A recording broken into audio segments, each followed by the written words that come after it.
Three पेस light मारतस, शेतकऱ्यांना three पेस light मारतस, खतांचा तुटवडा बंद झालाच पाहिजे। बॅनर मधोमध घ्या।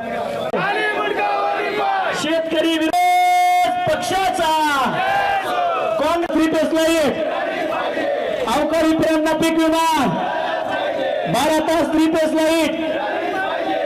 नांदेड़ राज्य में खरीफ सीजन की तैयारियों के बीच डीजल, खाद और बीज की कमी तथा बढ़ती कीमतों को लेकर कांग्रेस ने मुठभेड़ में जोरदार आंदोलन किया। कांग्रेस कार्यकर्ताओं ने सरकार की नीतियों के विरोध में अनोखा गधा मोर्चा निकालकर अपना आक्रोश व्यक्त किया। ये मोर्चा ठाकरे चौक से तहसील कार्यालय तक निकाला गया। इस दौरान नेताओं ने आरोप लगाया कि आवश्यक कृषि सामग्री समय पर उपलब्ध नहीं होने से किसान गंभीर संकट का सामना कर रहे हैं। प्रदर्शन में सांसद बंडू पाटिल चौहान ने सरकार पर निशाना साधते हुए किसानों को तत्काल डीजल, खाद और बीज उपलब्ध कराने की मांग की। आंदोलन में जिला अध्यक्ष विठ्ठल पावड़े, प्रदेश प्रवक्ता बालाजी गाडे, पप्पू कोनकर सहित बड़ी संख्या में पदाधिकारी और कार्यकर्ता शामिल हुए। आज मुदखेड तालुक्यातील शेतकऱ्यांच्या वतीने आक्रोश मोर्चा तहसील कार्यालयावर काढण्यात येत आहे।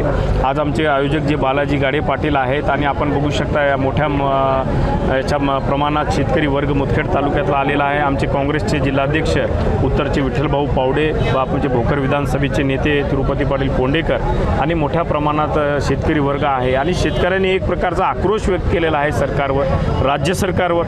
कारण शेतकऱ्यांना शेतीच्या कामासाठी डिझेल मिळत नाही आहे, डिझेलचे भाव वाढलेले आहेत।